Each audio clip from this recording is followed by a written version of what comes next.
Alright guys, glad to have you on board again today. We're going to do this twice a year, or generally do this thing twice a year. One around the New Year's early trading sessions, and this one when we kind of all go back to work after some well-deserved summer vacation. Though these kinds of are two pivotal moments of trading sessions where we generally do either some regular accounting at the beginning of each year, or generally because most of us just took some vacation and we kind of cleared our minds into starting ahead of a new year. So more of a human based interaction kind of a settlement moment. This is where we've just kind of gone away from the market and we're getting back at it as humans after some well-deserved vacation. So you got to understand that this, on a general grand scheme of things, are two pivotal moments in trading activity. So now we've just gone to one of these as we all go back to work in early September. Well, I feel this is an appropriate time to do it once again, just like we did for the previous year.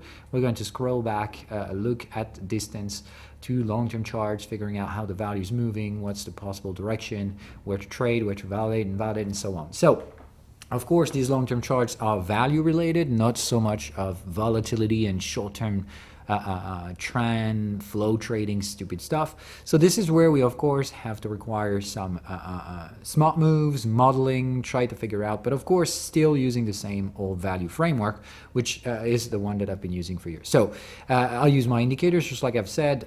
These are no magical tools. They've been designed for this purpose, to figure out the low-risk strategies, be it on the long term or whatsoever. But they will be giving us and helping us defining the potential risk limitation on this journey. So of course, anybody can use any other indicator they want. It's just, once again, try to figure out a framework for you to work with to remove all personal assumptions in the process. Of course, as money managers do, they always will be personal assumptions in the process. Whether you will select this asset class or not is one's personal decisions. But on the other hand, how you put this strategy to work in a true market exposition, this can't be defined by personal assumptions. There have to be rules on where you enter, for what reason, how strong you will enter, what will be the first risk limitation, taking profits, partial stuff. Though this is what I'm going to try highlighting in this video, of course. Okay, without further ado, let's jump in. So we've got lots of things to review. I think there are going to be 3 separate areas for this forecast. There will be, I think, general global market forecasts, possibly commodities, which we still remember, according to my models, we're in a commodity cycle. So this, to me, should be an overweighted portfolio exposition to every money manager out there, among, of course, diversified portfolios. Okay, so we're going to have a look at it. So I think global market has switched to specific commodities. I personally, as a human being, do not trade certain types of commodities, like no crucially dangerous type of materials like uranium and stuff like that. So I don't really touch that for personal reasons, of course. I don't touch grains and food related stuff either. So that, of course, seriously reduces the amounts of commodities that I can trade, pulling them down right to oil and basically common metals, precious metals, and so on. So this is the selection that I have on the chart in here, of course, but depending on your own personal flavors, you guys can extend that to meats, grains, and stuff like that, which I don't for personal reason. Okay, let's jump in. So first of all, any broad-based analysis always start with the S&P 500, whether you like it or not. It's the broader indices in the world for now. This is the most liquid and most diversified kind of global market sentiment we can get. So this is what I've always done, and we'll do it as well. So in here, very easy to figure out. We know that we're not on a major time frame. The trends in here are much larger scales. We're in secular bull market trends, and most of my models expect these trends to keep going until next year, somewhere around mid-2024. Let me just gather the models. Okay, so remember, models are not future forecasting, and just try to use this broad-based model type you could get from diversified sources. If you take it all from a single person, that's dangerous. sorry. So mine is, at least the one that I use for cyclical based investment, is coming from Martin Armstrong, and that's basically confirming by other stuff. But this one is just the easiest presentation I can get. So according to this thing, we're in a commodity boom cycle terminating somewhere a third of 2024, so somewhere around May, which is exactly the cycle which we're in. Remember, in these September kindish sessions, we generally future forecast for now until next summer, so somewhere around May, June next year, and then of course volumes just go down again for the next some season. Okay, so that's what it is. Okay, so we're in a commodity boom for this cycle, and it's expected to last until the end of the forecast targeted for this cycle. Okay, so this is still a confidence model that is supposed to rise, in which we expect the markets to be supported by volumes to the upside rather than the other way around. So that doesn't mean the market can go down. That just means, of course, we buy on support and we take profits on resistances. This is exactly where we are, but just wanted to highlight the secular bull market trend. Okay, of course, contexts are rising very fast. You can see both the resistant context and the support context are broken. These boxes in here are unfolded one to each other. They've been multiple times in a row, 2 times in here, okay? So that means the recent years have been very aggressively bullish. We can easily argue why, because of all the money printing due to COVID pandemic related injections. So of course one would argue, be it good, bad to have such money in the system. Anyway, it's just prices had to react accordingly, and that's what they've done. So you may disagree and say the market are in a bubble, whatever shit, but in the other hand, well, as you denominate it, as you reduce the denominator, the value just goes up. That's just my personal opinion. So on the other hand, in here we need to forecast these things, whether you like it or not, be it excessive or not, it's still a trend. So there's hardly any related actions to say, okay, this thing is going to reverse. The only thing that we know is that when we find resistances, there will be risk limitation. That's exactly what we have. If we were to look at this thing in a more shorter term perspective, then we look at the trend channel in here, and the trend channel will just give us one thing. We're at the resistance territory. So this is not the moment to buy. It makes no sense to be a buyer in this market. We're at the end of a cycle as well. So everything suggests we're starting this cycle with a positive sentiment background. Remember, the economic confidence model still says investors are confident. The confidence terminating in mid-2024 says normally we should find the market peak somewhere around that time, which tells us that we should eventually get all-time highs. Now that gives us a significant confidence in this probability to see new market highs in the forthcoming cycle. That just tells us this is not the appropriate time to go into this.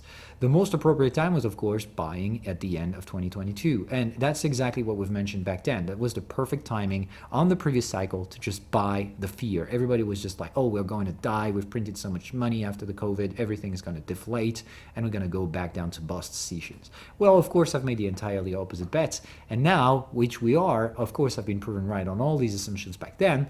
Now the thing is that, well, what do we do with it for the year ahead? The forecast is pretty simple to me. It just says, well, there's nothing to add up to the existing position. The portfolios just already have been settled. They just have to be let go with. On the other hand, well, if you're starting anew and you have nothing in a portfolio now as a money manager or whatever, well, that means to me you've made several mistakes before. So the thing means how the hell do you adjust to that? You have multiple options. First of all is that, well, you're going to go short-term kind of risk managing to try and catch on what you've missed up on. But you have to understand the thing. It's missed already. There have been made previous mistakes. On the other hand, well, this is where, of course, those who took the risk back then are going to start risk managing. So they're going to balancing whether there are probabilities to go to these all-time highs, how long is it going to take, what possible path could there be. And on the other hand, and taking those assumptions, these risk managers will eventually lock on some profits in certain types of assets, or rotate the money and so on. So that's really more of an arbitrage area, which we're starting with on the long-term secular trends, okay? So for this, we've been using the shorter-term context on the weekly chart where we've got this resistant context in here, not the trend channel, but remember, monthly trend channel is the weekly context. So we're basically looking at the same thing as we did before.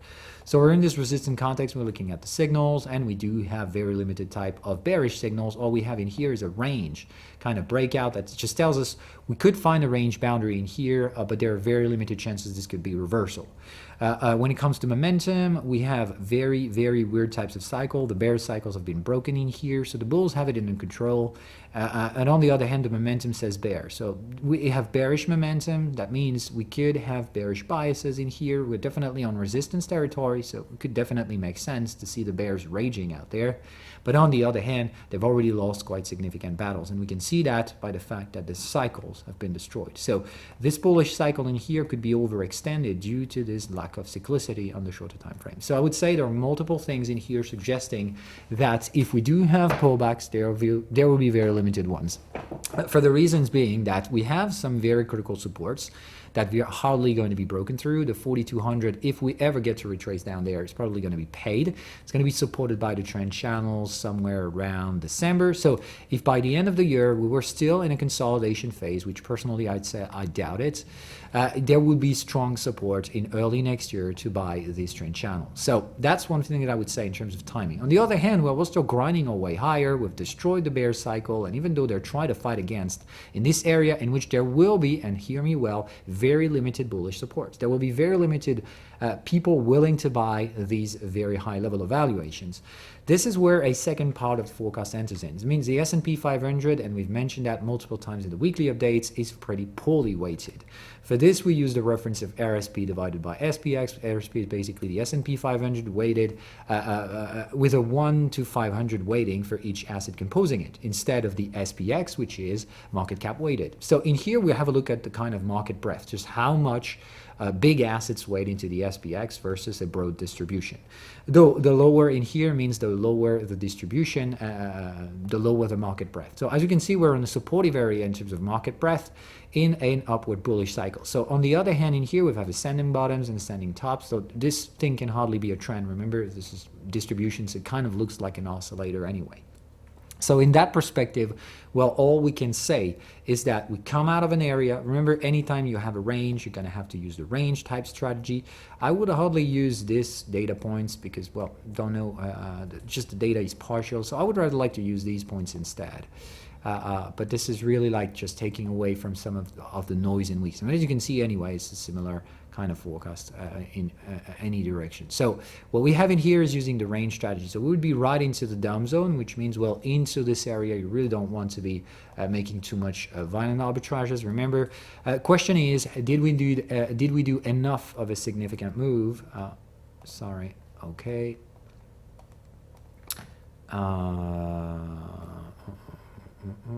Oh, sorry about that. I wouldn't want to take those weeks yet. That's really what this is. Okay, I'm just taking the line charts in here instead of using the closes or opens. Okay, so in here I'm taking these open because these are really weird shadows. I don't know really what this is all about.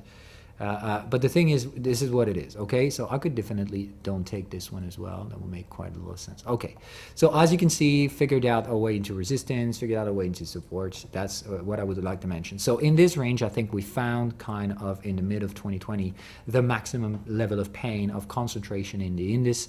And on the other hand, when we've got in here at the bottom of January 2023, of course, we've seen a significant concentration in the indices in just a matter of a few months. We've seen those massive rallies and the big names, the Apples, the Microsoft, the Googles, of course, the top 10 names, the ones that we've mentioned significantly. We've gone very violently from one end to the other. But right now we're in the bottom of the down zone, okay? And my personal assumption is that we're not going to get anywhere out of this down zone.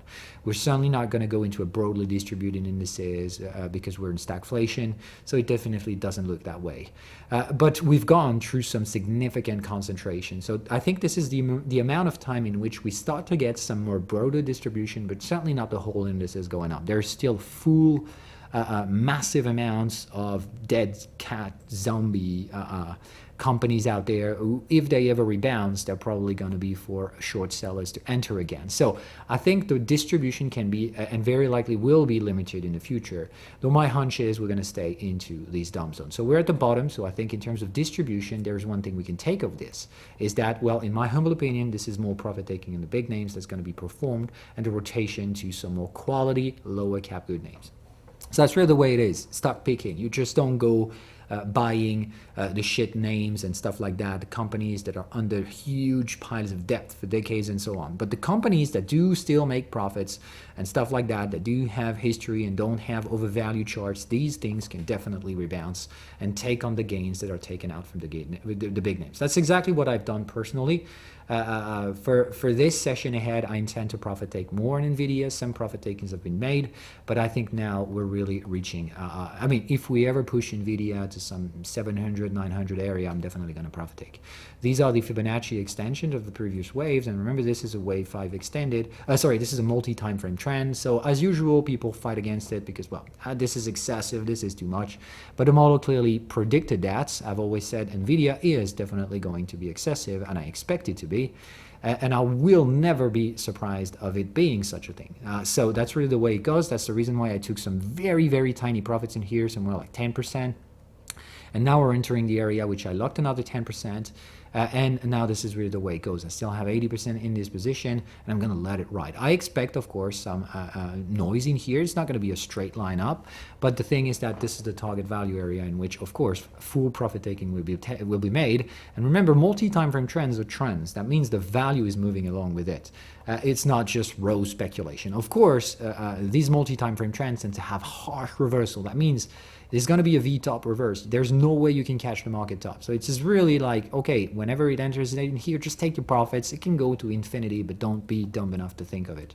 That's really the way it goes, okay? Worst case scenario, you don't want to manipulate. You're not going to be available for the market, so you just put some trailing stops or whatever. But just don't be among those who will catch the falling knife afterwards. It's going to be significant retracement. But the thing is, the value will be settled there over time, okay? So it's not something like it's going to be crashing afterwards and going back down to zero. It's really absolutely not that, okay? So let it ride up, wait until it finds some nice rewards for the risks taken, and that's really the way it goes. But NVIDIA is going to be probably profit taking for me during the next cycle. I've started that process already, and it will be persistent over time through the next levels. It's the same story for the other ones. I've always used Apple as a risk limitation, and I've had significant bearish exposition on the 176 level, which I exited almost entirely in here. I still have some marginal exposition to Apple, reason why it's still red. This is a bubble, okay, so this is really clear a bubble, a vertical phase, returns of volatility. So this is the final head of this system, okay? I just got it wrong in terms of the timing. I just thought this was the volatility and this was the final burst. This would have preceded a crash afterwards. So I expect Apple to crash. I'm sorry to say it. So many people think they're going to revolutionize with their VR headset, whatever fuck that is. I just think, once again, I look at the charts, don't give a fuck about the talks, and all I can tell is that this is an outrageous bubble like I've rarely seen, and this thing will end in tears. So that's really the way it goes. Of course, it's going to take some time. Apple can grind its way higher. We're in the final area, and the thing is that I expect it anyway to crash it back down to 100. Just like I expect the NVIDIAs and the like, the big names, to take severe hits by the end of this cycle. I expect them to eventually start releasing their gains sooner than expected. That's the reason why I still have exposition to the downside on Apple, and I will build those positions as it goes up. So that's really the way it goes. Apple is on the final stage to me. I'm of course going to build up additional bearish positions in this cycle, just waiting for appropriate cycles. This taking profit pattern in here, which has been closed, just tells me one thing. I think we can range in here for some time, but there are some higher highs to come. Reason why I am still bearish, marginally bearish, and I intend to build up some additional position into further all-time highs later this year. So possibly early next year is where I'm going to go heavy bearish on Apple again. Until then, marginal bearish position, and if the market reverses and falls back down below 175, I'm going to go aggressively shorting that motherfucker again. But until then, well, it's just a matter of timing, and shorting bubbles is definitely the hardest thing to do. What I would like to say, on the other hand, is that like the Microsofts and the Googles and the like, they all are overextended now. They still have room to grow, but very, very limited downside potential in the short term. So it still very well highlights the possibility of a market rotation, which means there's not that much support in the big names, but all the money that gets taken out is going to support some other valuations. valuations which I think like a PayPal or whatever, totally oversold. As you can see, whenever this thing will go out of the oversold rally, I mean, this can hardly be anything but a bullish trend. This is exactly the same thing as we've done before. This is a wave 5 extended. Okay, so this is kind of this is NVIDIA right now. Okay, so we still have room to grow, and when it goes down, it's going to go down big afterwards. The thing is that, well, this thing, just like I said before for NVIDIA, has its value set in here, so I'm like very confident this thing will go back to the mean. It's just mean now it's absolutely oversold, like it's worth nothing, whatever. Still have some significant interest in portfolio exposition, in my humble opinion. So, well, I think this thing just go back to mean. And like I said, this is worth $60 right now. The mean is going to be somewhere like 150. So as you can see, these valuations can definitely provide some significant rewards for the risk taking. So these are the kinds of value that I think are worth taking for this year. This is it. There's so many other examples of this. I'm just not gonna go all over this. Okay, so that's for the broad market stuff. I would say, generally speaking, what's ahead of us now, I think, is just more distribution in the indices, profit takings on big names, distribution on quality, oversold, mid-range names of some sorts. That's where the way goes. There is a very, very important stuff to say about Europe. I think the euro area has made new all-time highs already, and I think they're going to keep grinding all the way higher. Is it going to be due to monetary arbitrage? I don't know. We'll look at it through the euro dollar. But I tend to say I'm cautiously optimistic as well for German economies, French economies, and stuff like that. Everybody thinks we're going to die. And just like I've always said, this was very good buy. In 2022. So now is really the way it goes, same as the S&P 500. I think we're in resistant territory. We have reasons to cross over these levels over time and make all-time highs as well in this cycle. But the thing is that this is not an appropriate time to buy. Well, if there is a pullback in Europe, I think it's going to be much more aggressively bought because it could give us opportunities much sooner than the US. US, as we said, to me, no more buying activity until early next year. And that's only if we sustain a consolidated bear market, consolidated market type until then, which I don't necessarily think is going to happen. It just depends on how fast the rotations happen and so on. All right, there's another very important portfolio exposition on my end. This is the Chinese economy. In here, just to set the different picture, we're clearly zooming out. So this is not a short-term trade for, not even a trade for this particular cycle. It's just to me right now. And that's been the case for the last couple of years. I mean, China is offering some significant cheap prices, and if you follow in here some other very important figures, models like the Ray Dalio model, in here it tells you that the US is on the decline phase now, and it's definitely not going to stop now. I know people think US is dead, whatever, it's full of shit. It's just going down. So the thing is that there is a US decline. This can hardly be underestimated nor overestimated, of course. But the thing is that this is where we're in. The US is money printing and credit to get out of crisis, and they intend revolutions and potential wars to emerge. I disagree with the war rhetoric because, well, right now our current arsenal would just destroy the entire planet. So I tend to believe that there is hardly going to be a war, but the war is just moved to some other areas like economic war, which we definitely have, and we're fully into this. And also, I think revolutions are a significant part of problems ahead for the United States. We do have a divided country, and the latest couple of elections has just proven it to be. And there's one coming ahead of us in 2024, and I expect it to be even more politically divided. So the only thing I can tell is that I don't think it's all going to be about war, economic wars, and stuff like that. I think internal revolutions in the United States are to be very, very, very feared. Of course, I mean, most of the US citizens don't see it because, well, still, Americans are very proud of their country and so on, and you're gonna have a problem to figure out their own problems.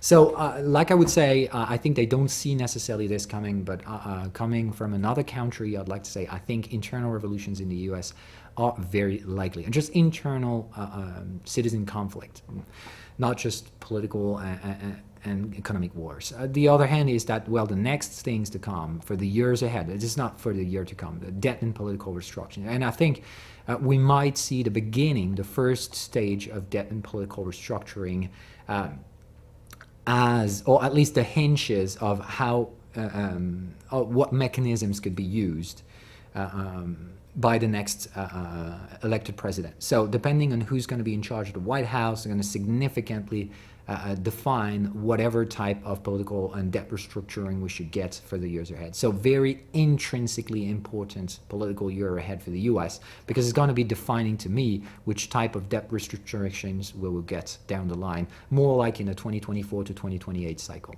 So this is more long-term exposition. This is the reason why you can't just be US invested. It's too dangerous.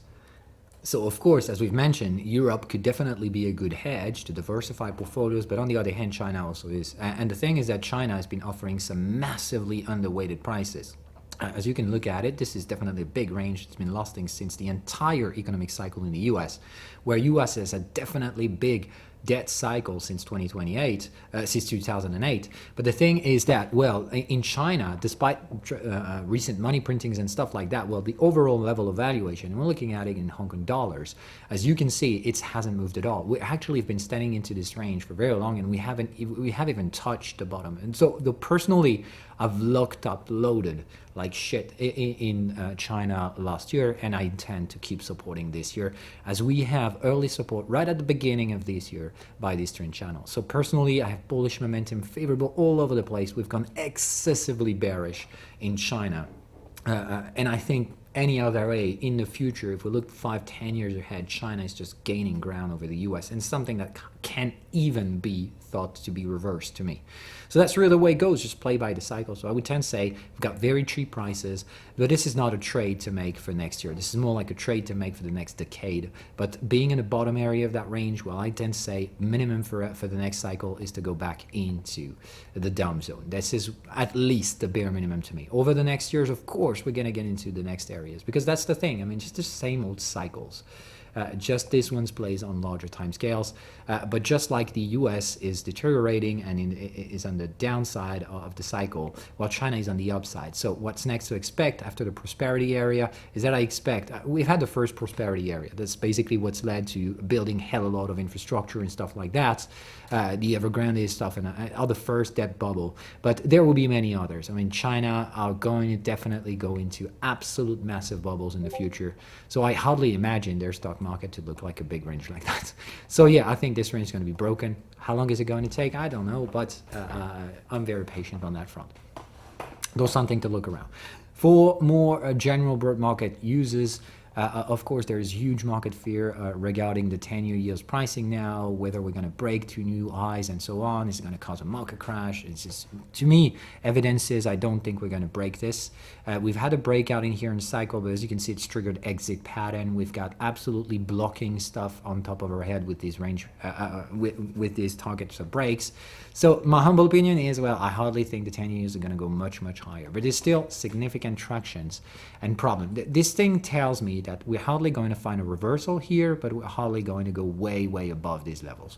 So that's just still telling me a couple of things to take away from this. There is the monetary policy end of the equation, in which the Fed would like to narrow the gap between the 10-year yields and the more short-term end of the stick, which they can control. But on the other hand, we see that the investors, the bond markets themselves, just don't follow through. So there is a huge problem to me in which the Fed says, okay, we're not going to move anything. You guys going to have to catch up with us.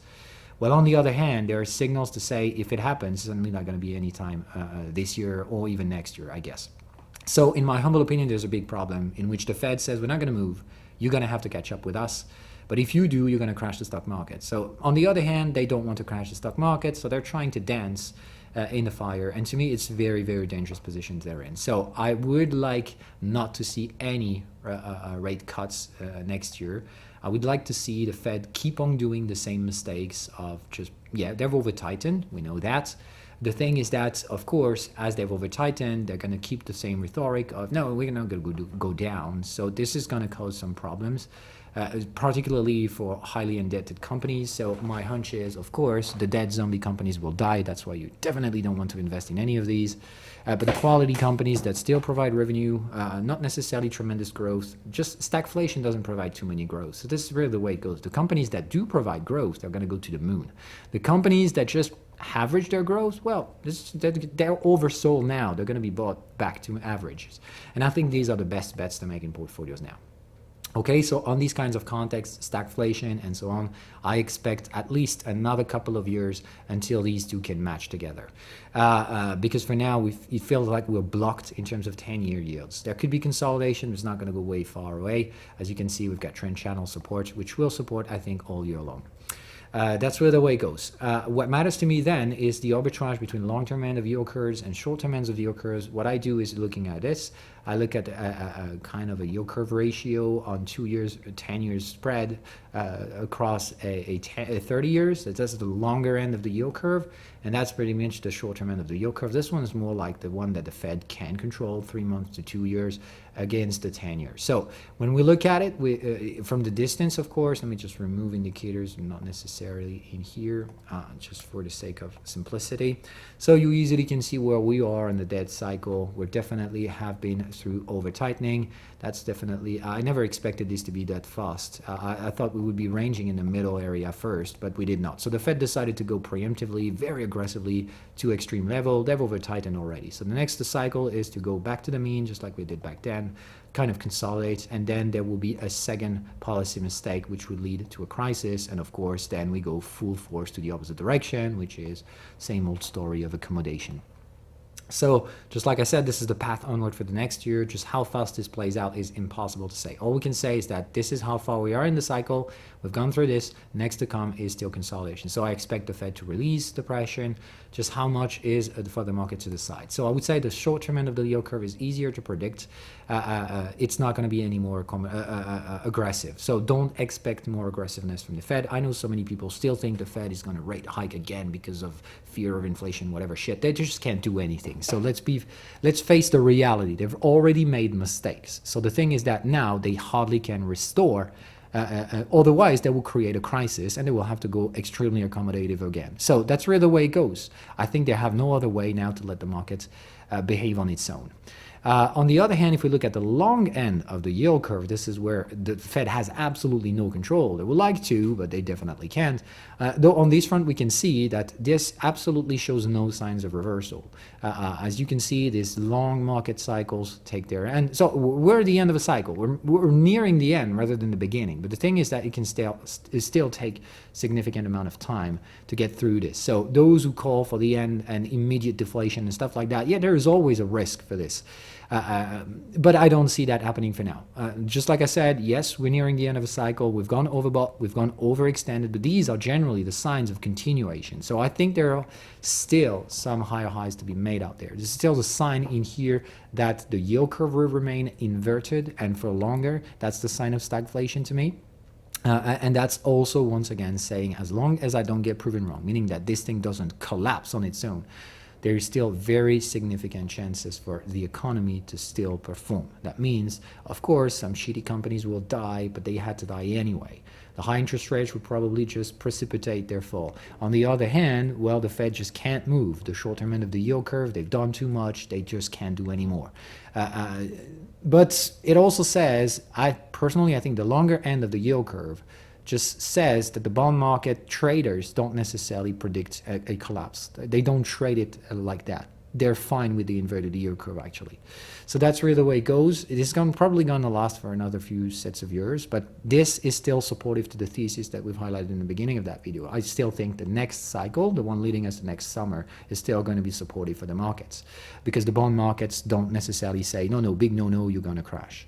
Otherwise, we would have different types of signals. At least that's my hunch. In terms of broad market liquidity, there's one really important thing to take away in here. I've mentioned that one significant amount of times over the weekly reviews and stuff like that. Where we are now on the shorter time frames is that we're supported by this rising moving average, and you can see we hardly imagine to ever go below that. This is just the way it goes. I mean, we print money and we're never going to get out of this. So there's a very limited way. Of course, if I get proven wrong, we will get through this and absolutely massively deflate everything that's been created, but I doubt it will happen. The very likely probability in here is to go for a third range boundary first and then probably kind of try to range. So I expect monetary injections to happen this year. To be honest, frankly, I think it's going to happen sooner rather than later, but it's just a matter of timing. Can take another a few months, I think, but the least would be early January to get some money. As you can see, otherwise, if prices maintain the liquidity in this area, by January we would be crossing below that rising average. So I doubt this is plausible. My hunch is that I don't know what the fuck is going to go wrong, but something is going to cause money to flow into the market. That's where the way goes. Though this whole thing's put together, we need to pay attention to the probabilities of default. And as you can see, we will be looking at junk bonds. And as you can see in here, the junk bond market doesn't show signs of absolute panic and stuff like that. To me, it's just, once again, some companies will die, of course, but rate hikes are expected to be at their worst. So at that point, I think same thing goes in here. I think touching the moving average, and this to me will be the sign of going out of risk for this year. So whenever we touch this moving average, to me, it's going to be, okay, every risk asset which has debt that I have in the portfolio, get the fuck out of here at that time. So that's where the way goes. It is anyway going down. So this is not something you buy. You don't buy junk bonds. But that's the thing. The thing is that when they get underpriced, when they get overpriced, just you really want to get rid of the risk end of your portfolio. So that's what I'm planning ahead for this year. Euro dollar, we've mentioned earlier, very important critical stuff to arbitrage the Europe and the US. As you can see, we're trading on that support. There are really two worlds in here, and I can hardly express how complicated it is for me to trade the euro dollar. I would like to say that there are two areas of confluence which we could be trading into the next few years. Question is, therefore, are we going to get there here preventively on one of these two, or are we just going to stand still and sit in between for an extended amount of time? These two areas are in here. To me, there's the 130 area, which is likely going to be very resistant, and on the other hand, there's trying to make new lows and trying to trade below these historical lows, trading below 80 cents for a dollar, 80 cents of a euro for a dollar. Well, on that hand, 80 cents for a euro. On that end, well, I doubt. I mean, this one could eventually occur only if, for whatever reason, the dollar strengthens, which I hardly think it will. This could happen eventually if there is war with China, because on that end there will be significant or a serious deterioration in the war with Russia, between Europe and Russia, and in that front there will be significant money printing in Europe to finance these extra war costs. But despite that, which I don't see that coming, the other solution will be a war, direct war between US and China, which I don't see anyway. But, well, in that front, like I said, I just see the dollar just not moving that much so long as there is no war, either worsening or emerging as a new one. So long as it stays, to me, in economic war, an entrenched war with Russia, well, I think this is pretty much a draw battle for the US versus Europe. And as you can see, if the areas are here and here, okay, we're pretty much sitting right in the middle. So that just tells me this is the area in which no bets should be made on the euro dollar, and I really will stay away from this for the year ahead. USD yen is frankly the asset in which I recommend to stay the fuck away from, unless you like roller coaster. This is definitely going to be a tricky thing to navigate. There are multiple signs suggesting the relationship between Japan and US is about to break, because now Japan is willing to stop yield control at some point. This is going to cause tremendous problems in the US, because they hold so much US debt. And well, just like I would say, US is really in deep shit, and I hardly can say how complicated it is. And USD/JPY to me is the tipping of the iceberg. So I really don't want to trade this. I will carefully look at it for the signals it can provide, but I'm not trading it. I took stop losses in the previous years on these trades because I was shorting it, and I took a very hard stop loss. But yeah, that just sent me the message. I was in the wrong place. This thing isn't trading technicals. It's trading geopoliticals, and to be honest, this is really something I don't want to be trading in. On the other hand, quick look at AUDNZD, which is one that I've been trading for my entire career almost. And I've been very patient on this trade, waiting for the bottom end of that range to be paid. Same story in here. I don't expect it to go anywhere higher, but in the dumb zone. So if it ever trades 1.23, 22, I take all my profits and so on. But that looks pretty damn good now. As we've had done the first move up, we've been reloading into the buying area. I think we've had everything we need now to get to the opposite direction. Remember, we've been trading below the context, so that's the same old pattern. We go into the dumb zone very quickly. We need to handle closes out there, then rejection, loading up again. I think we're open now for at least this, and eventually even to the opposite direction. So 1.30 would be a maximum profit taking for me on this trade. I would even start selling if we were to go down there. Don't expect this to happen this year, but this is a trade that probably will be, I expect AUDNZD to be trading inside the down zone by the end of that cycle. So that's still a significant thing to me. Whatever gonna cause this, I don't know. Possibly some geopolitical tensions in the area eventually. We'll see. Then commodities, because we're already 40 minutes in, but we've done the hardest part of the work to figure out the framework. So now commodities and these things. So remember, Armstrong says this is a commodity cycle, commodity boom.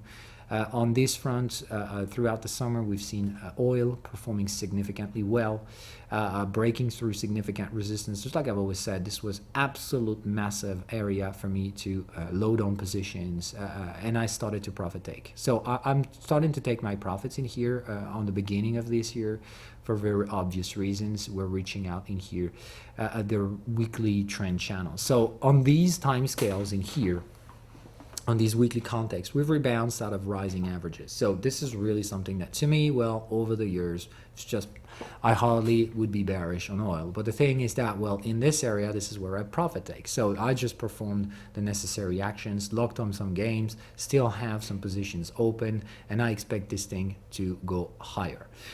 For whatever reason, I don't care. All I can tell is that just I want to be a buyer of this, but not now. So we're starting the year with a profit-taking area. That's what you need to that's what you need to understand. This is an area for longer-term profit takers, but that doesn't means reversing. There's absolutely no clue of this thing building a top in here. So it's going to go higher.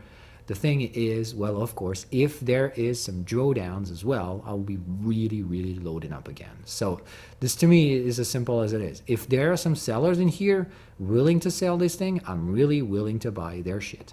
On the other hand, well, I'm going to load up if there are pullbacks, but I'm going to keep riding this way higher. Silver, oh boy, this is my big boy. So this one I expect to be the biggest asset of this year. It's starting in the middle of a rising context, rising trend channel, rebounding out of a rising moving average. It's just been taking me by surprise on the previous cycle. I expected to overperform significantly. It didn't. Well, it's easy to say, okay? There are two areas that needed to be traded. This one, kind of the 18 area, and there is a need to trade the 35 area. Okay, and we're kind of been maintaining depression below. It's obvious and very well known today. This is JP Morgan still shitting trade on the derivatives markets. So they do whatever they want. They try to expire worthless. But on the other hand, this is just going to play against them someday. So all I could say is that they're trying to handle this thing for as long as necessary, but there are too many pressing forces to the upside. There are many reasons to this. Because silver is used in several critical components in the economy, and so more than that, it's in all the growing parts of the economies, like the green energy stuff requires a hell of a lot of silver. Silver has absolutely interesting chemical properties to all innovation and technology stuff. So this is really, to me, well, a metal that's going to be much more widely used. We can hardly predict just how much supply there is, but all we know is that so long as we don't have a comet with tons of it, there's still going to be limited supply on Earth crust. But the thing is that this is what it is. I mean, it's hardly been so lowly arbitraged as a metal, as a precious metal against gold. It hasn't been so much oversold by derivative markets against the existing supply. And their growing demand on the economy is just there. So I hardly see how this can end up in a positive combination for JP Morgan. So to me, they're going to be squeezed at some point. They're going to get out of these positions. They can just delay this, but I think it's inevitable. So I expect huge volatility. Not necessarily something like that, but I think there's no other way around but to trade 36. And as we're in a commodity boom session, yeah, I think we're going to be at 36 at least. And 36 is just a value level. That's where we should be. So if JP gets squeezed, I don't know, the Wall Street bet shit and the like, I'll be ready to jump on that boat and just keep my position open longer if necessary. Okay, but that's it. This is my target area for silver, and I expect eventually higher if some shit hits the fan for JP Morgan, but that's not necessarily something that I will bet on. I would just say this is where I'll log the gains, and then of course if it goes stupid, I will be ready to go stupid with it. That's the way it goes. But key takeaway in here is that out of these two value areas, the critical mid-level is 26. So I think 26 is going to be a breakout level because you can see there's absolutely no resistance. The trend channel is rising, so we're going to get through this just like butter. So in that sense, I just don't know how long it's going to take. I just wait for the 26 breakout. Whenever it happens, of course, everybody will turn bullish on silver, will turn bearish in silver. The same thing, the retails will start selling. If you look at sentiment data, that's exactly what we have. We've had bullish silver sentiment for very long, and as you can see, the minute it will cross 26, this thing will inevitably go in the opposite direction, supporting more bullishness to me. Though of course I'm not going to be like the retails who buy low and quickly take profits and then reverse. I'm definitely going to ride this thing. Okay, same thing goes for gold, but I think in a lesser of a manner. In here I definitely forecast gold to make new all-time highs this year. How high is it going to go then? I don't know. All I know is that I hardly imagine gold not making new all-time highs in the commodity cycle, with a peak to be expected at the end of this cycle. So to me, yeah, gold should make all-time highs. How high? I don't know. People can turn this to make it very stupid. But I doubt this will be a bubble in gold, okay? There are several alternatives today. Bitcoin is of some sort. There's also one reason why I support Bitcoin, but we'll talk about that later. Platinum could be just a one way to diversify, as it's been trading some very interesting prices. Same story in here. I expect this to be trading at least inside the dumb zone. So I would say a minimum $1,000 for platinum. Just how high, I don't know. I'm going to flow trade this thing, of course, during the cycle, but very interested. I can hardly say how much. Position I locked into this trend channel. Next is to break this area. As you can see, we've got a resistant context and resistant trend channel. So the strategy in here to me is pretty simple. It's buying the crap out of this thing, taking profit in here, and possibly letting it go with the breakout afterwards for the taking and final taking profits on this cycle. I expect it to break this area normally, so it just depends on how high it goes. I think there could be some stupid trades on metals in general, and platinum could be following through. So same story in here. I would say first taking profit, sorry, I need to adjust this one, in the higher down zone, and eventually an extended taking profit if there are some stupid traders out there at 180. And anyway, 1080 and 800 is going to be my maximum target. I will take it all back down and eventually short the market afterwards. That's the way it goes. Okay, so we're done with commodities, and all that's left for us now is the beauty cryptocurrencies, the ones that you guys love the most. So, but this one is easier for me to handle. I mean, just look at where we are. Okay, we're starting the year after touching the validation level of the big bottoms that were made last year. So to me, the big assets, specifically Bitcoin, they've already validated the bottom. Just people are stupid enough to think it's going to go lower. My hunch is limited supply. There's no way you can create any of it. It's deflationary by nature because people lose access to the key every day, not to account for the supply that's already been lost, which is significant. So deflationary by nature against an inflationary by nature currency, which we said we expect new money printing earlier this cycle, or late case scenario January. So in that sense, money is going to be created one way or the other. They can make it easy for you to understand or complicated, but they find a way to create money anyway. So that's the way it goes. Denominator goes lower, and on the other hand, the supply is limited for this thing. So I mean, we've been trading these bottoms below 10% available supply. I can hardly imagine how stupidly bullish it's going to be when we're going to cross over the 50 level. That's the same story. For now, people think of it as a range. Some people still think it's a bear. Like I would say, this was an area for potentially profit taking for those who were short-term trading, those who trade the weekly and so on. They would not even consider taking profits before these resistant concepts. So my thing is, bare minimum. We see those contexts throughout this cycle, and if for whatever reason, like we said, there is demand for metal, precious refuge metals eventually, well, I think Bitcoin is going to play a huge role into this. My hunch is, well, everybody think we're going to wait for the next halving. I bet the market is going to take that for a word and go all-time highs before that. On that end, that's the same story. It's going to go stupid because limited supply. People want to buy what they can hardly get. That's the same story. People are going to use leverage. I goddamn don't know how it's going to trade in all-time highs. All I know that personally, out of 120K is where I start taking profits in Bitcoin for this cycle. So I don't know if it's going to be this cycle, next cycle, whatever. All I know is that if it trades 120, I'm starting to take some profits. Maximum speculative area is at 200K. At 200K, I'm actually selling the fucking thing. No questions asked. But I doubt we'll ever get there. So this is really pretty much the area in which we're into. When we get closer to this, this is where I start locking gains on Bitcoins. Not selling many of them. Remember, I have very long-term visions for Bitcoin, more like 2030 or so on. I would like to be honest, I still follow the same models for Bitcoin, which is, well, to me, this is a totally different asset class, which is very, very wide in terms of adoption. Now we've gone through the chasm. Everybody see that Bitcoin isn't going to die. We've got the wider, more pragmatist adoption. That means now everybody's going to use it. The banks, it's going to be in everyone's portfolio by the end of this cycle. So this cycle is going to bring in 34% of the totalable market shares. And to be honest, the addressable market share for Bitcoin is the entire population. Everybody's going to use it someday. So we're going to get a third of the population to adopt in the next cycle. By next cycle, I don't think 2024. Okay, the maximum adoption of Bitcoin, to me, in my predictions, are expected to happen somewhere around 2032 of some sort, I guess, 2032, and the maximum total addressable market by 2060, following the gold cycle of actual Armstrong cycle. So in that sense, well, 2032 is where I expect the peak to be, both in gold and actually in crypto, in Bitcoin, sorry.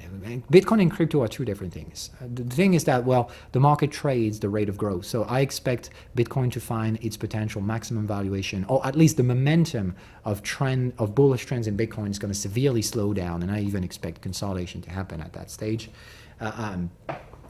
In terms of prices, okay? So that's where the way goes. I expect Bitcoin to be bullish until 2030, bare minimum, 2032, somewhere like that. So, of course, I'm not going to take profits, tremendous profits at the end of this cycle. Even if we reach the 120K area I just mentioned, there's going to be somewhere like 10, 15% profits for me, nothing more than that. So you can bet that I don't nearly give a fuck about these areas. I'm not even going to profit take Bitcoin at 40K. It's just going to be okay for short-term traders to gamble with the thing. But I personally have this held in custody. That's really the way it goes. The rest of the market, very important stuff, because, I mean, just like as usual, there are maxis all over the place, Bitcoin maxis, like the rest is full of shit. I mean, they're stupid to me. There's a hell of a lot of tremendous value in the rest of this market. Ethereum has proven it to be. It's the equivalent of government bonds to me, just like gold is the ultimate safety. And stuff like and this is the way it goes. It's just play on different cycle. Like the Bitcoin cycle to me is full adoption by 2060 with a maximum peak adoption derivations. I mean, maximum rate of growth in 2032. I expect, on the other hand, the debt collateral, which is Ethereum, to be correlated to debt cycle as it follows supply and demand, different mechanics, it offers yields and stuff like that, similar to government bonds. So one thing I know for sure is that the US is going to do anything they can to ban Ethereum because, well, we've mentioned that. The US is in a decline phase. So Ethereum is just one another competitor. There's China, but Ethereum itself is a competitor to the US dollar. It offers a much better government system. I mean, it's just basically, it offers yields just like the government debt, but on the other hand, you can predict the supply. Well, on the other hand, the supply of dollar can hardly be predicted. There's one thing we know for sure is Ethereum has a dynamic and elastic supply. Some can be created and redistributed in the system, but on the other hand, as we've seen, the more activity there is on the network, the more deflationary it goes. So same story, it just offers a much, much better financial system than the US. So it's just going to take some time for people to move around these things, but I think the cycle ahead of us is going to be very important. It's just, to me, it's a financial commodity. It's just an alternative financial system away from the dollar, the euro, and stuff like that. So I expect the US to be very, very, very anti-Ethereum until the next president is elected. And depends then on who's going to be that next president. If it's a pro-crypto, then eventually there's going to be release under regulatory pressure. But on the other hand, if we have an anti-crypto kind of president, which is very likely going to be the case anyway, I think Ethereum is going to be under huge pressure in the US. But, well, when I see the arguments of people like Benjamin Cowens and stuff like that, who just say, yeah, ETH is just going to be the thing that's going to be destroyed. Yeah, I agree with that. Where I disagree is that, well, they tend to forget that the US is not the center of the world. It's definitely not. And the second thing is that the more you pressure people not to do something, the more they do it. So honestly, I would like to say the retails are very less likely going to be driven into Ethereum. There are going to be lots of barriers to get there. But on the other hand, high net worth individual, they're already doing it, and they're just going to do it even more. So that's really the way it goes. To me, the capital will flow into Ethereum much faster than it does into Bitcoin because the cycles are not the same. This one will peak in 2060. So this one's probably, I expect it to peak by 2030. So the thing is that, to me, the maximum total addressable market shares of Ethereum is going to be reached by 2032. So we're already much more advanced into the duration of this overall cycle. And to me, if we were to look at it, well, not this one, let me just gather the full chart. So that will be this one. Okay, we're really at the charms now for Ethereum, but we've gone through this. To be honest, well, of course, there's been overhype in the previous cycle, all these ICO shit, stuff like that, overuse of the network. There's really the way it goes. It's been saturated, it didn't work, and that's it. There's been too much hype. But now the thing is that the pivot, it has been crossed over. Ethereum just works. And that's the way it goes. I expect now the performance S-curve to happen within the next years. I don't know how fast it will be. All I can say is that I have hints of parabolic schemes all over the place when it comes to Ethereum. The layer 2's adoption and stuff like that just keep on persistently looking like parabolic curves. So there are very rare cases in which I accept those parabolic curves to occur is when they have those S-curve performance breakthrough. And I think Ethereum is just ahead of it. I don't know how long it's going to take. If you take this as saying, okay, this is the entire Ethereum's existence so far, so pretty much 2014 in here, and we're in here at 2024, and you expect maximum total addressable market to be reached somewhere around 2032, then you expect that the breakthroughs should start to occur within the following cycles. So if you add up to this what we've seen as demand for precious metal, and just like Ethereum could be the silver to Bitcoin, well, I definitely think Ethereum can overperform Bitcoin. On this end, that's where I disagree entirely with the Benjamin Cowens and the like, who, well, frankly, to me, are good analysts, but poor traders. In that sense, that to me, this is the same old story. Both assets are deflationary, but Ethereum definitely is. So the same thing that we've said for Bitcoin, because people lose their access keys, this is the same is true for Ethereum. But on top of it, Ethereum just is deflationary by nature now, and on top of it, it offers yields. So this is just a significant delta for investors to just rein into Ethereum. On top of it, there's also the fact that I've mentioned the price structure of Ethereum is different than the one we have in Bitcoin. Ethereum doesn't follow the Bitcoin cycles. I know everybody just says, yeah, it's not going to happen for Ethereum until the Bitcoin halving. Like I said, it makes no sense. What the fuck is the relationship between debt and gold? There's none. I mean, just try to find one there. There's none. So this is really the way it goes, okay? Ethereum has its own life. It doesn't belong to Bitcoin. It doesn't play the same game.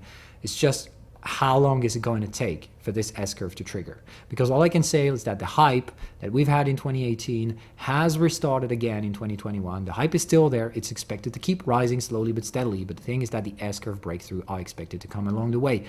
Just don't know how long it will take for them to happen. All I know is that I see all the early signs of parabolics all over the place. Whenever this thing starts, it's going to be stupid. And whenever I can add up this to the stop of the wave 5 extended structure there is in here, like this one, okay? As long as we tend the overlap, as we pay on the rising moving average, well, I know the next wave for Ethereum is going to be absolutely bonkers. So there's one thing I know. I mean, you can target Ethereum to go home at $500. I would tend to say I'm taking the opposite bet of you folk. That's really the way it is. I'm betting on the opposite way. I definitely don't even think it's going to go for $100. And even if it does, I'm just going to load more. The thing is, that's the way it is. This bottom, I think, has been made for Ethereum. It's just a ticking time bomb. The demand will outweigh the supply. Nobody can create fake supply. They can try to gain some time by creating derivative ETFs and shit like that.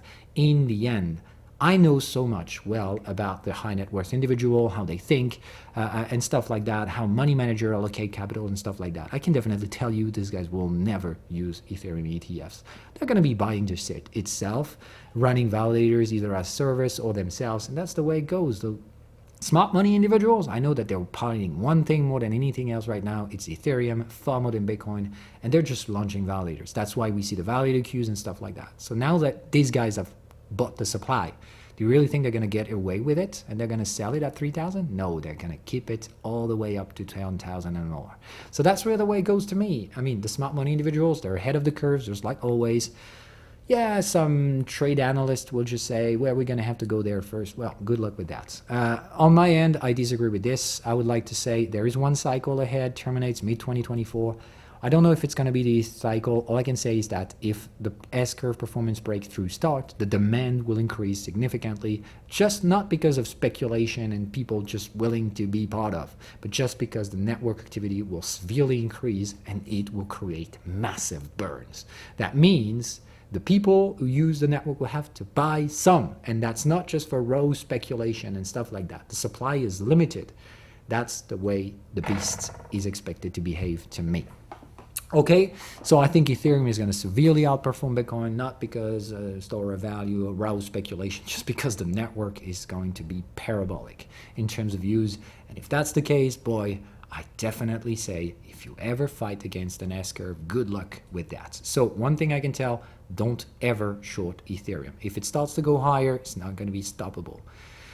This is a trend. Remember the trends that we have, wave 5 extended. All I know is that the wave 5 of this trend is going to be extended. It's going to be absolutely stupid. Not stupid. It's going to be excessive. All I know is that what we've been through in 2021, oh, that was really nothing. We're going to get more than that. It's going to be even more stupid.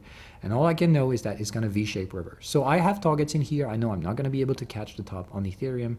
Most importantly, I'm not going to sell any of it. All I know is that I'm going to risk manage. So yeah, bare minimum to me is going to be 8,600, but I think we're going to go higher than that. Next trigger level will be 13.4. This is an area in which I will short sell to hedge my positions on Ethereum, but frankly, I'm not selling any. I'm just going to keep them and run validators just like I've expected to do all over the place. So that's where the way goes. If there is really that wave 5 extended, well, the termination structure is the same. That means it's V-shape reverse. No one can find a market top. On an extreme speculative wave, I don't know, eventually 21K, that means I will take a stop in this position and sell again in here. But that's really the way it goes, okay? I don't know how high it goes. All I know is that it's going to V-shape afterwards. It's going to violently reverse, but still it's going to stay. That means the value is persistent over time. Okay, it's not lost because there is underlying value. That's really the way it goes. The breakout's going to be violent, but you can be sure about one thing. This underlying preceding trend, oh, if we think we're going to get back there, yeah, good luck with that. That's what happens when bubbles burst. Ethereum's not a bubble, it's just a revolution. That's the way it goes. I mean, of course, I could be wrong, but I'm definitely taking the risk.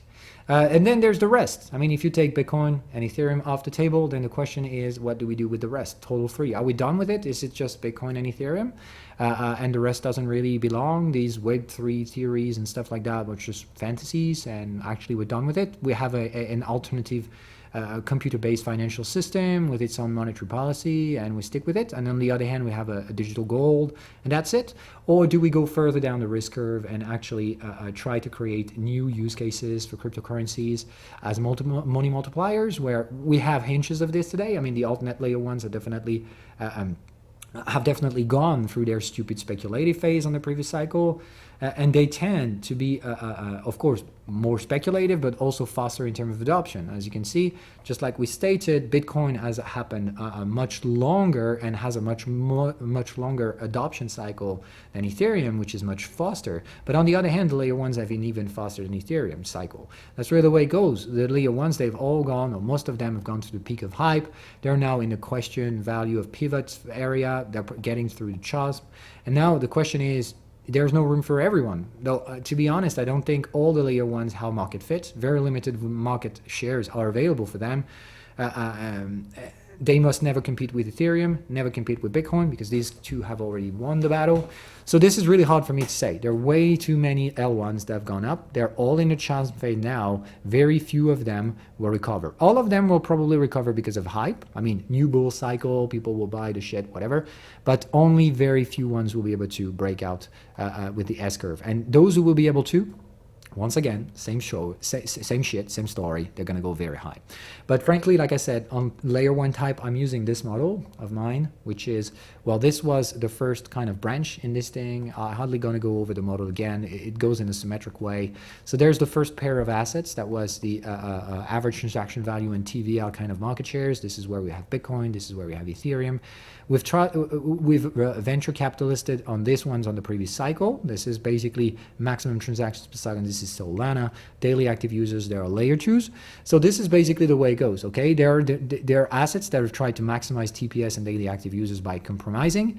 And to me, I think there is a third and final kind of axis on this thing, which I think is going to venture capitalist, is going to go bonkers. It's going to go bubble on the cycle to come. And this is the arbitrage between cross-chain transactions and privacy. So that's, of course, the most speculative end of my portfolio. So this I already have, I'm not selling. This I already have, I'm not selling. I've picked my winners, and for now, I keep Solana as a TPS leader. And in terms of daily active users, I'm going to make my choice over the layer 2s. There are ones that I like, one that I less like of. And frankly, for now, I think we need to dilute their supply. So that's the reason why I'm not getting into layer 2s for now. I will through the next cycle, but I still haven't picked my winners. So what I do still is that I do perform my daily duties in terms of ZK Sang to try to get the tokens. But for now, I think the competition in terms of layer 2 still needs to be figured out. That's what we look at in every week, weekly review to try figuring out who's going to be the leading competitor in layer 2 infrastructure. For now, it seems to be the ZK technology and seems to be ZK Sync, but things can change. So until then, very, very important on this one. So this is an area, this is kind of a blank to be filled for me in terms of market exposition. Okay, this I have, this I have, this I have. I don't know if it's going to be Solana. To be honest, Solana hasn't yet won the battle, but fairly looks like it does. This I have as Monero, and this I have as Atom, okay? Of course, I could be wrong with Atom. There are competitions out there. That's the reason why I have chain links in just in case or whatever. But this is the way it goes. I think this is where we're going to go venture for the next cycle, though I venture on Monero and I venture on Atom and Cosmos ecosystem in general. In terms of daily active users, that is still pending. Eventually, I'll go back into Matic. I don't know yet. No Matic, Pol, because it's been reviewed. So that's the way it goes, okay? Eventually, some other, like Arbitrons, I don't know. I haven't made my choice yet. For now, I think everybody is in the pool, but the market shares distribution isn't widespread enough to consider that winners are emerging. So that's where the way it goes. I'm looking at the pool from the distance.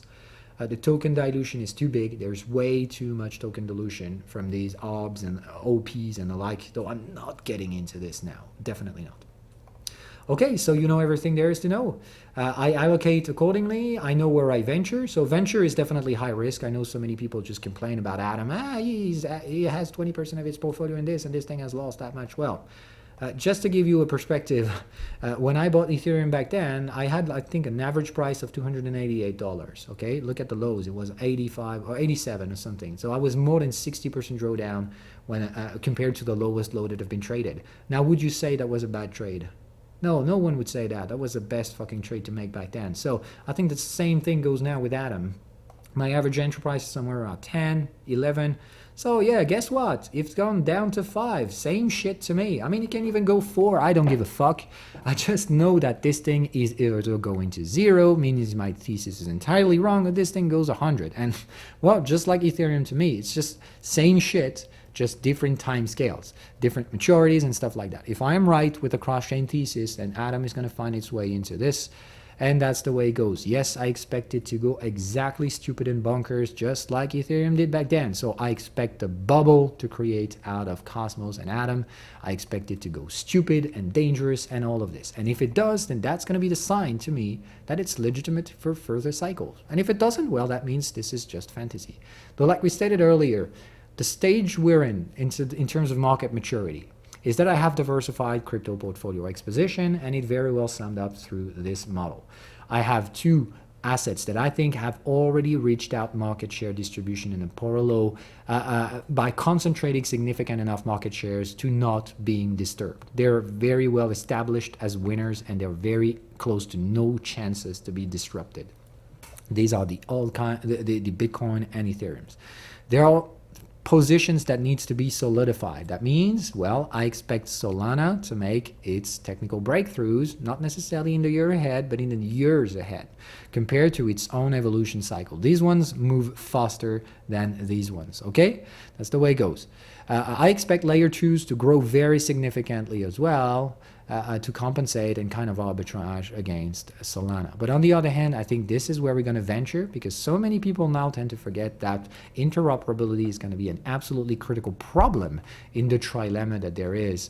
That's the way it goes. You can go fast, you can go adoption, but the problem is, how do you move it around? How do you make it interoperable? And how do you maintain privacy in the system? That's where I think these are going to be the core thesis as venture capitalists will develop into for the next cycle. And if they do, well, I hardly see how they will get away from Monero and Cosmos ecosystem when it comes to privacy and cross-chain interoperability.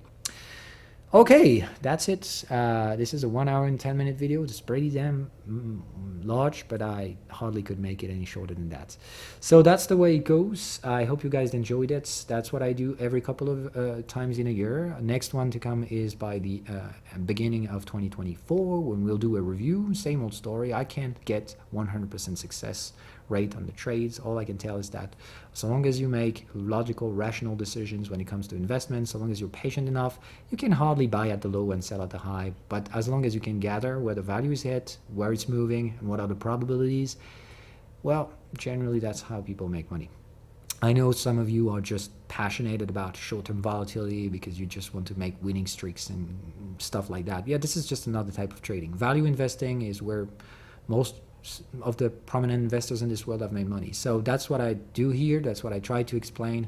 So these are my models. These are my schemes and stuff like that. Future will say there was right or wrong, of course. Don't try to time the markets. Just try to be in the right place. That's what investing is. Of course, having the right timing is always better. But like we stated, this is depending on your own strategy. Mine just says what I shared in here, all of these cycles and the like. So I think to sum up all these informations, I think S&P is going to make new all-time highs probably. Unless there is a significant problem with the dollar, which I doubt will happen. I think Europe should do as well in a more tamed version, because there's less growth in Europe, but same thing, it mostly depends on the currency. So like I said, the index prices themselves can vary. The value hardly will. I think the value will increase, but the thing is that, of course, the price of the German index or SPX can prove me wrong, but it's only going to be value diluted by the currency, in my humble opinion. So I still think stocks in a portfolio isn't the worst thing to do. Going into the yield curve is very, very dangerous, so we'll stay away from this. I think instead high net worth individuals are looking on alternatives like Ethereum. They get the hell away from the 10-year yields, which leads me to believe that there's going to be a hell of a lot of financial control, specifically in the US. Ahead of future debt restructurations, they will have to create money, and there's no one willing to demand for it. So that's really the big problem to me. I think the US is facing huge demand for debt problem, and they're going to probably do anything they can to control the monetary outflows of high net worth, who are probably getting into alternatives like Ethereum. Therefore, I think Ethereum is going to be an absolute massive bunker stuff. Of course, it's probably going to make the headlines in the US with very aggressive communication from government officials and stuff like that. They're going to do anything to prevent money from flowing into Ethereum, but the reality is that, to me, it's just going to make it even worse. That's my hunch.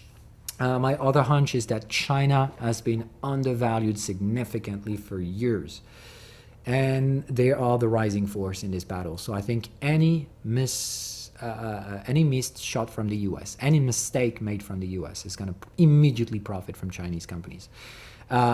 So that's the way it goes. I expect a financial bubble in the coming decade in China, and I'm getting ready for it. So I bought the bottom of the range on assets which I think can be part of the bubble, the Alibabas, the Xiaomis, the big names, just like the GAFAs and the Fangats of the US economy. I think this is exactly the same type story that happens in China.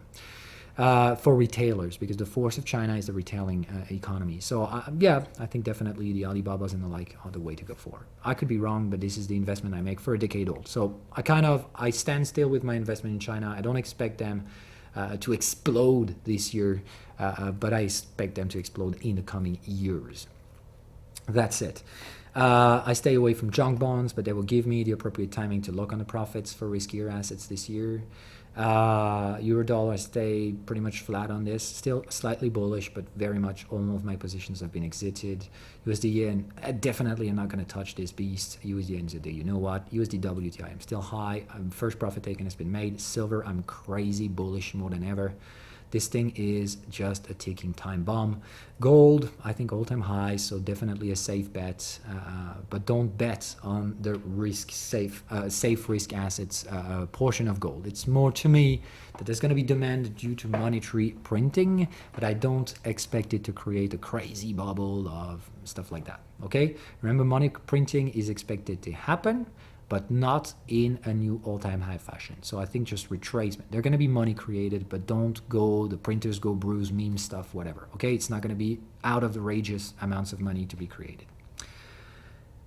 So that's it. In terms of stock portfolio exposition, I'm getting out, or expected to get out, or even short sell some big names and rotate the money into second zone tape assets that have been oversold and still do provide some significant revenues. When it comes to cryptos, and I'm also targeting some productive areas. So some areas that show signs of early potential growth breakthroughs. These are biotechnology stuff. I think we're going to get out of the AI mania, but biotech is definitely been under the radar since the 2015 bubble. It's been popping since then for 10 years. Now it's in the area in which some few names will wake up, and when they'll do, boy, this will be a roller coaster. So I have picked some few names, but of course I'm really carefully looking at some others to change my picks if I have to. But biotech, I'm following this thing, definitely. And of course gaming as well. That's the way it is for growth portions of the portfolio. Then for cryptos, very simple. Minor Bitcoin, but I'm not touching Bitcoin unless it goes bunkers, in which I'll be ready to swap it out to some other assets. Until then, I keep my Bitcoin steady and I take some very limited profits if we go 120K just for diversification. Okay, Ethereum, I'm in, I'm not selling any of this thing, and I'm gonna short sell to cover the positions if we go too much bunkers on the areas that I've mentioned. Otherwise, well, I'm just going to pile my ETH, run validators, and just let the DOMs fight against it. On the other hand, I've got my risk bet on Atom in the Cosmos ecosystem, as well as Monero.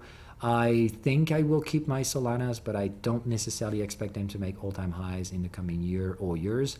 It's going to be fully dependent on the capacity for this network to outweigh its outrageous speculation from SBF, leverage stupid trades and stuff like that. So I don't see an all-time high until later 2025 and even later than that for Solana, but I still don't even imagine it's not going to touch the trend channel for this cycle. So how long is it going to be?